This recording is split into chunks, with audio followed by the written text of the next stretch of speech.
իրենց բիզնեսով։ Այնուամենայնիվ այնպես է ստացվել, որ դուք այսօր ընդդիմության լիդերն եք, այդ լիդերությունը ձեզ է պատկանում, ընդ որում ամենամեծ ռիսկերը դուք եք կրում, ամենամեծ պատասխանատվությունը դուք եք կրում եւ ամենամեծ ակնկալիքները ձեզանից է այսօր։ Իհարկե հասկանալի է, որ բարդ վիճակ է, քայլերի, անելիքների ինչ որ սահմանափակվածություն կա, մանավանդ երբ որ դիմացի կողմը չունի օրենքի կամ որևէ կարմիր գիծ, որևէ սահմանափակում, ինքը ամեն ինչի պատրաստ է, այս առումով ես համաձայն չեմ, որ դուք ասում եք մի ձև կար մեզ հաղթելու, մի ձև չկար։ Ինքը 100 ձև ուներ եւ դուք ասում եք մենք ունենք A պլան, B պլան, G պլան, բայց իրականում Նիկոլն ուներ A պլան, B պլան, G պլան եւ եթե նույնիսկ շատ փոքր ձայներ տաներ, ինքը ուղղակի չեղարկելու էր ընտրությունները, հայտարարելու էր իրեն ընտրված։ Այնպես որ այդ պատրանքներ չունենանք, հա, դիմացը կանգնած է շատ խորամանկ, քրեական մեթոդները չարաշահող, բոլոր հնարավոր ճանապարհները օգտագործող մի հատ իշխանություն, որը երբեք չի հրաժարվելու իր ունեցածից։ Հիմա բայց ժողովուրդը, հասարակությունը, գոնե ես ասում եմ հասարակության որակյալ հատվածը մեծ ակնկալիքներ ունի, մասնավորապես ձեզանից։ Այսօր դուք հայտնվել եք այն վիճակում, ինչ որ 21 թվին Ռոբերտ Քոչարյանն էր, որը ընդդիմության լիդերներ են ժամանակ, մարդիկ սպասում են, որ դուք պիտի քայլեր անեք, արագ պիտի անեք այդ քայլերը, վճռական պիտի լինեք այդ քայլերի մեջ,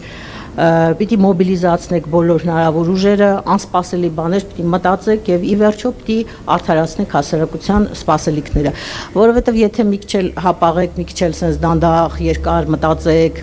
գցեք բռնեք, հաշվեք ձեր քայլերը, պարզա որ այդ հասարակությունը գոնե այդ հատվածը հիասթափվելու է, հոգնելու է, արտագաղթելու է, մտնելու է իր խխունջի մեջ, արդեն այլևս չի հավատալու ոչ մի բանի եւ շատ ավելի հեշտանալու է այս իշխանության գործը։ Հիմա այս ընթացքում ձեր ուժի ներկայացուցիչները մի քանի հայտարարություններ արեցին, մասնավորապես փողոցային պայքարի հետ կապված, որը շատ կարծում եմ ցավոտ ընդունվեց եւ բավականին աղմուկ բարձրացրեց, որ եթե դուրս գանք փողոցային պայքարի զոհեր կլինեն եւ այլն։ Հիմա մարդիկ ավելի շատ ձեզնից ակնկալում են այդպիսի քայլեր, հա, փողոցային պայքար, վճռականություն, ակտիվ քայլեր եւ այլն։ Դուք ընդհանրապես ասում եք դեռ ինչ որ բանկ ստեղծենք խորհուրդ, կմտածենք, կդիմենք սահմանադրական դատարան եւ այլն։ Այս քայլերը չի բավարարում հասարակությանը։ Դժգոհ են մարդիկ, ասում են ինչ ակտիվ քայլեր ունեք անելու, որը կարա բավարարի մեզ։ Ինչու հենց առաջի օրվանից փողոցը չլցվեց։ Ավելին ասեմ, ինչու մինչև ընտրությունները փողոցը չլցվեց, չօգտագործեցիք այդ հանրահավաքային ալիք չարեցիք, մթնոլորտը երկրում չփոխվեց, այնպիսի պասիվ վիճակով գնացինք հանգիստ ընտրության, հույս ունենալով, որ քվեախցիկում մարդը ի օգուտ ընդդիմության որոշում կայացնելու։ Հիմա կա այդ պահանջը եւ շատ կարծում եմ կարճ ժամանակը։ Ունեք այդ պլան B-ն, մի քիչ դրա մասին խոսեք։ Եթե դուք հիշում եք իմ բոլոր հարցազրույցները, ես ասել եմ ինձ համար կարևոր է լինելու Հայաստանում ունենալ լեգիտիմ իշխանություն։ Եթե Նիկոլ Փաշինյանը խախտում է կանոնները եւ ձևավորում է Հայաստանում ոչ լեգիտիմ իշխանություն, ինչը որ ինքը այսօր արեց, մենք դրա դեմ պայքարելու ենք։ Ես այդ կապ բան եմ ասել, քանի որ ես վստահ եմ եղել, իրոք անկեղծ վստահ եմ եղել մեր հաղթանակի մեջ, մեր բացարձակ հաղթանակի մեջ։ Վերագնահատել եք թշնամուն։ Հիմա կարող ենք ամեն ինչ ասել, ամեն ձև բնութագրել, բայց մենք դրա համար արել ենք ամեն ինչ։ Մենք մեր հարցումներով տեսել ենք դա։ Ես ընդհանուր բառեր ոչ մի անգամ չեմ օգտագործել եւ ընդհանրապես չեմ օգտագործում։ Մենք տեսել ենք այդ հաղթանակը, վատագույն դեպքում երկու ուժի հաղթանակը մենք տեսել ենք, բայց հաղթանակը գողացան, նորից եմ ասում, խախտումներով, 3 փուլով նրանք ապօրինություններ արեցին, նախընտրական փուլում, ու չեմ ուզում կրկնվեմ, բացատրեցի, արեցին ապօրինություններ, հաշվարկի ժամանակ արեցին ապօրինություններ, հասկանում եք, մենք գործ ունենք բոլոր դեպքերում պետության հետ,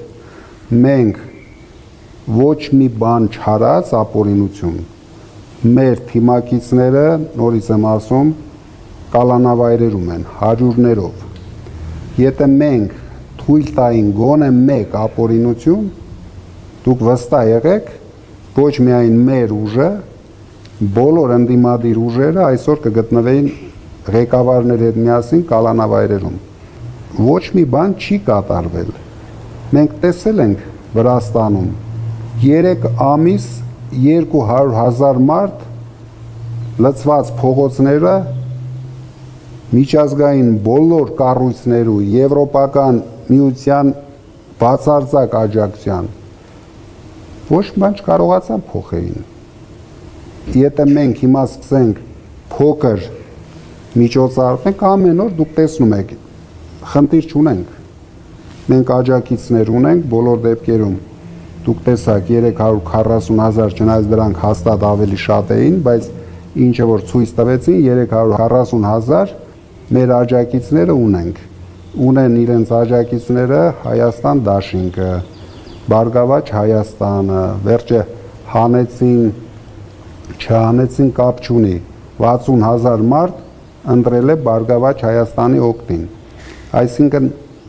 այդ ուժը կա, այդ ուժը պետք է գեներացնել ճիշտ ժամանակին։ Եթե մենք հիմա փոքր ձեր ասած այսօր ենք հանում, ինչքան 10-20,000 մարդ, հանում ենք 30,000 մարդ, այն որ ասում են պարը թողում ենք, պարը, լիցկա թափում ենք ամեն ինչը, հետագայում անհնար է լինելու հասնել հաջողության։ Միգուցե այ հիմա մենք ունենք այդ պլան B-ն, որի մասին դուք ասում եք, դրա համար հիմա կշարժվենք պլան B-ով,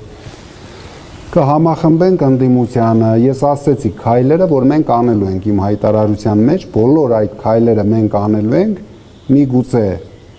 ճիշտ կգնահատենք այն պահը, երբ պետք է գեներացնենք փողոց եւ հասնենք հաջողության։ Միայն հարցազրույց տալով ոչ մի հարց չի լուծվում։ Նենց մտքի գիգանտներ կան, որ նենց մտքեր են արտահայտում, կասես էսա, այս մարդուն որ լսեցի 5 րոպե հետո Փաշինյանը փախավ Կանադա։ Ես շատ փորձառու մարդ եմ, շատ լավ գիտեմ ինչպիսի քայլերով կարելի հասնել հաղթանակի։ Մենք անելու ենք մեր քայլերը մեր ձևով եւ հասնելու ենք հաղթանակի մեր ձևով։ Չի կարելի էմոցիաների տրվել, հասկանում եք, մեզ պրովոկացիայի են ենթարկում Փաշինյանը իր թիմակիցների հետ եւ իրեն աջակցող ուժերը։ Մենք հիմա ենթարկում ենք պրովոկացիայի եւ վերջանում ենք որպես քաղաքական ուժ։ Բայց մեր նպատակը դա չի, որ մենք մի օր ապացուցենք ինչքան հերոս ենք մենք, հաջորդ օրը ասենք էլ մենք կուսակցություն չունենք։ Ինչի համար։ Քայլ գնալու ենք առաջ, ամեն քայլ ճիշտ գնահատելու ենք, մեր գլխավոր նպատակը նորից եմ կրկնում, Փաշինյանին հեռացնելն է եւ հասնել հաղթանակի։ Ինչը որ մենք կանենք, դուք կտեսնեք։ Ուղղակի պարոն Կարապետյան, մենք էլ դեժավյուի զգացում ունենք, հա, 21 թվին էս ամեն ինչը եղել է։ Մի քաղաքական ուժ ունեցել է մեծամասնություն, հայտարարել է, որ ես գնում եմ խորհրդարան, որ Նիկոլի կյանքը վերածեմ դժոխքի, որ մենք ամեն ինչ անելու ենք, որ իրանց հեռացնենք, մենք չենք սպասել, որ 5 տարի այս վիճակը շարունակվելու է։ Մանդատները վերցրեցին, գնացին մտան խորհրդարան եւ ոչինչ չարեցին։ Հիմա մենք մտավախություն ունենք, որ պատմությունը կրկնվում է։ Այդ 21 թվին ես չեմ եղել։ Դրա համար մենք խոսում ենք 25-26 թվից։ Դրա համար մենք գնալու ենք առաջ եւ կգա օրը մենք կունենանք հաջողություն եւ հաղթանակ։ Դրա համար ես չեմ ուզում համեմատենք ինչ-որ թվականների հետ, ամեն մարդ իր ձևով պայքարել է, 21 թվին էլ են պայքարել, ես ձեզ բացատրեցին, դուք ախր ձեզ թվում է մենք պայքարում ենք Նիկոլ Փաշինյանի հետ եւ ՔՊ-ի հետ, չկա այդպիսի բան, սա մեխանիզմի դեմ ենք մենք պայքարում, ստեղծած մեխանիզմ, որը աշխատում է կոնկրետ մեր դեմ, կոնկրետ հայ ժողովրդի դեմ եւ կոնկրետ Հայաստանը կործանելու համար։ Դուք հավատացեք ինձ, այդ մեխանիզմի դեմ պայքարելը շատ դժվար է։ Շատ մեծ ջանքեր է պահանջվելու դրա համար։ Հիմա հրավիրում ենք համախմբման ընդդիմադիր ուժերին։ Դա կարող են լինել թե կուսակցությունները,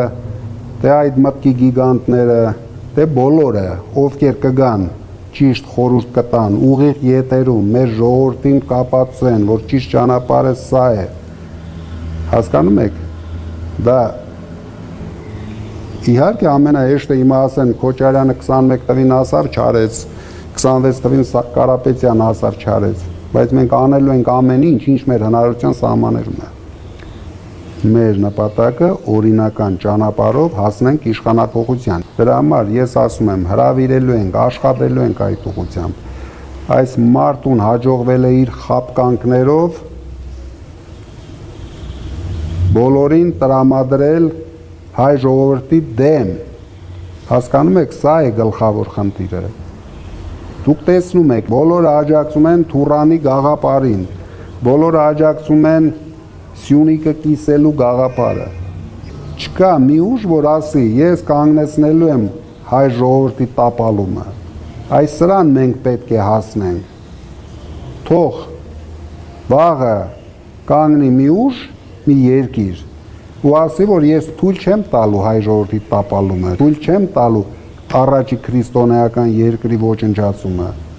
Մենք չենք լսում։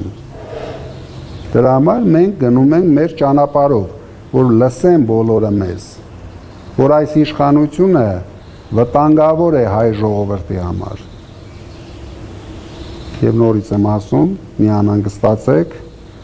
պայքարը շարունակվում է,